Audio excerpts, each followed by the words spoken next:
So, Michael, if we were having this conversation in normal times, the Tokyo Olympics would be on right now, but of course they've been postponed until next year, which is a reminder of the unprecedented and uncertain times that we're living through. And I want to start this conversation on that point. I mean, how would you describe the impact of the COVID-19 pandemic on the sports industry so far, on your business, and how does it compare to previous challenges that the industry has faced? Well, Vanessa, I mean, this has been a catastrophic event for our industry, not just sports, but also entertainment, which is a big part of what we do here at MLSE. And so, needless to say, we've not experienced anything remotely like this in the past. We literally went from one day to the next. In the case of MLSE, we went from a championship parade with the Raptors, only 9 months ago, prior to the pandemic, straight into the pandemic and having to shut down essentially our entire organization virtually overnight. And so that certainly has had a lot of challenges. We had to look after our employee group. We had to make sure we had financial support packages in place. We had to make sure that we were dealing with our partners, our season ticket holders. We had to close down 6 teams and 6 leagues, cancel concerts, all live events, literally from one day to the next. So I can't think of any other event that's had quite the impact that certainly this pandemic has had on our industry. I mean, as you say, life itself was sort of at a standstill, and now, fortunately, there's been some return to play. So, as you know, I'm sure the English Premier League returned here in June, and of course, the NBA and the NHL in North America are restarting now. How do you think that process has been going, that restarting process? And do you think that the testing and isolation policies that have been put in place are sufficient to prevent further stoppages of these sports? You know, I think the leagues have done an outstanding job. They've been working very closely with the teams. They've been working closely with all 3 levels of government. In the case of Canada, particularly as we consider that we will be hosting the NHL hub in Toronto and Edmonton. So, I have a high degree of confidence that our safety protocols are not only very strict, but also very safe, and is going to keep our players and keep the public very healthy. So, so far, even in Florida, as you know, the NBA is currently practicing in the hub and will start play within a week. And there has been no new cases reported down there from the hub itself, which is very encouraging. And so I think overall, the leagues have done a very good job making sure that we keep everyone safe and that we do all the appropriate testing that's required to make sure that we can stay on top of it. So I'm very confident that these will unfold in a safe and an effective manner. And if we look at the disruption to the sports business model as a whole, I mean, you've got broadcasting rights, sponsorship deals, game day ticket sales. How does the value of, sponsorship for an arena that might not host an event for, let's say, up to a year, what happens to that? And are all of these things making you think differently, either about new revenue streams or changing your business model to adapt? There's no question that we've had to look at our business in a totally different light. And while we already started focusing in a new direction, particularly as it relates to digital interaction with our fans at home, that was already a process that we had begun. That has now been accelerated, as that is now the most effective way for us to communicate with our fans and season ticket holders and our partners. And so the way we're looking at it now is we're having to work with the leagues. We're having to see how many of these partners we can do make goods with. In other words, give them assets in this new environment to try to hang on to as much of the revenue as we can and still provide value for our partners.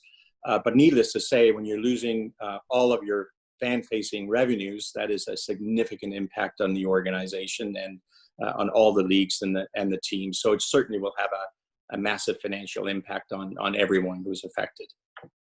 I mean, you talked a lot about the sort of digital side and fans connecting that way.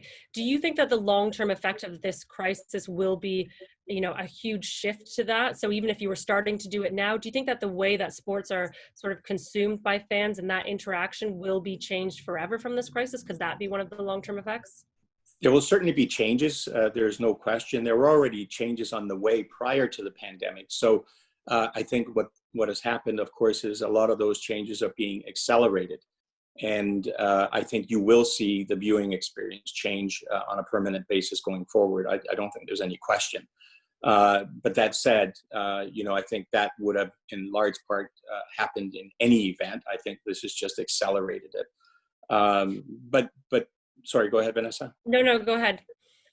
No, I was just going to say the experience in the arena when we actually start bringing fans back to the arena, of course, will also change until there's either a treatment or a vaccine for the virus. And so the experience will evolve. And of course, there's no playbook for what we're going through right now. So everything is really an effort to work together as partners with the leagues and government health officials to really come up with the safest way to proceed. So that's what we're spending a lot of time on now. And what about the long-term effect on emerging sports like women's football in the US and the UK? I mean, these are things that require new investment and momentum really when they're getting started to sort of build that fan base and obviously attract sponsorship. So what effect do you think it will have on those sort of emerging sports? Well, I think our whole industry, of course, have been affected, and that includes investment. And so I think while the long-term health of women's sports is certainly going to be an area that broadcasters and organizations are going to want to participate in and invest in, I think it's fair to say that there's a pause on most investments at this point, purely because the entire industry is in major recovery and mitigation mode. So I think that the long-term prospects are going to be very strong, but I think the short-term will certainly impact. There's no question. And I want to ask you about the Black Lives Matter movement, because this is something, this movement, and obviously the issue of racial inequality, social inequality, economic inequality, all of this is attracting so much debate and discussion right now. The Leafs and the Raptors, of course, have expressed their support for the Black Lives Matter movement.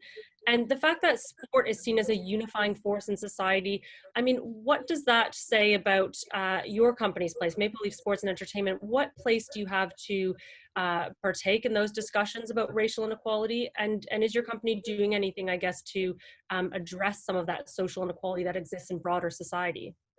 Well, there's no question that the last number of weeks have really given us cause here at MLSE to have a lot of dialogues. We've had fearless dialogues within our organization. We've listened, we've learned.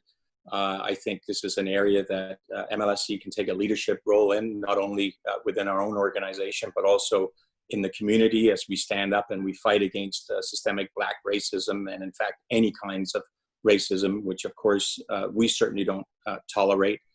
But that said, you have to do a lot more than talk. You have to actually do a lot of things. And I think MLSE is uniquely positioned, as you pointed out, with millions of fans, particularly young people that our players and our organization can influence. I think we have not only an obligation, but we really have a duty to lead on this topic. And that is what we intend to do. You've seen many of our sports team leaders, including Masai Ujiri, our president for the Raptors, have made his voice heard on this subject and have certainly been a big advocate.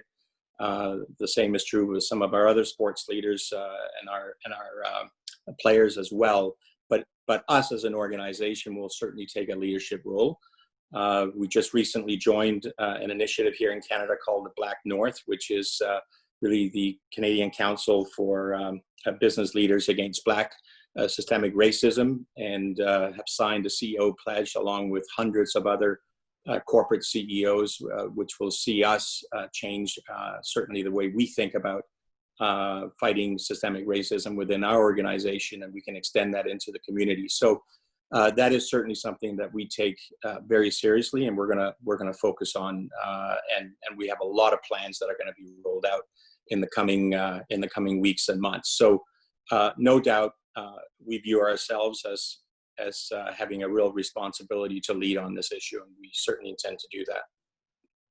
And finally, I want to ask you about playing sports behind closed doors, which is obviously a very odd thing for most people, I'm sure, for the players, for the fans. Some of my colleagues at the FT did an analysis on the Premiership games since the Premier League returned behind closed doors in June, and it found that actually home teams were playing better than they did before without their home crowd. So I don't want to for a second suggest that the future of sport should be without a crowd, but it was an interesting finding from their analysis. I mean, what effect do you think playing behind closed doors will have around athlete performance, first of all?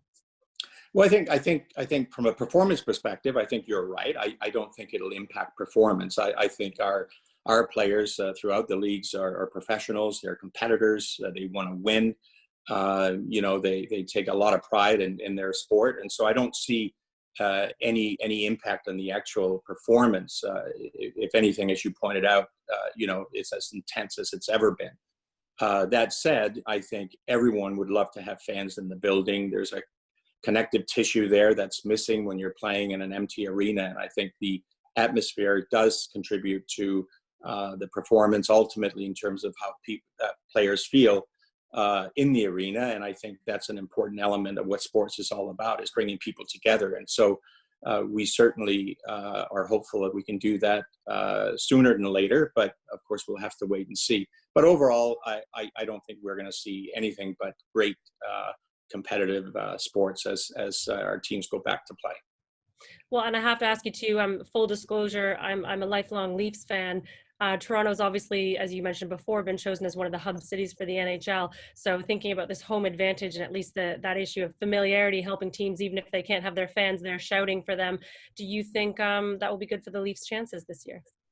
Well, you know what, we probably don't view it as home advantage, in the sense that our players will be in the bubble, they'll be in the hotel, they'll be not living in their normal environment, going from home to the arena, and so their environment has certainly changed, and everybody is very much on a level playing field, even though it's in Toronto. And I'm sure we certainly, as being very biased towards our Leafs, believe that this is great for the city, it's great for the country. Hockey is all about Canada, and to be able to host that in this city with our Leafs playing in the playoffs is very exciting. So we look forward to some great games, and certainly getting back to watching hockey and basketball on TV again, along with soccer. So exciting times. Well, I'll be following from here as well. Michael Friisdahl, thank you very much for your time. Thank you, Vanessa. Great to see you.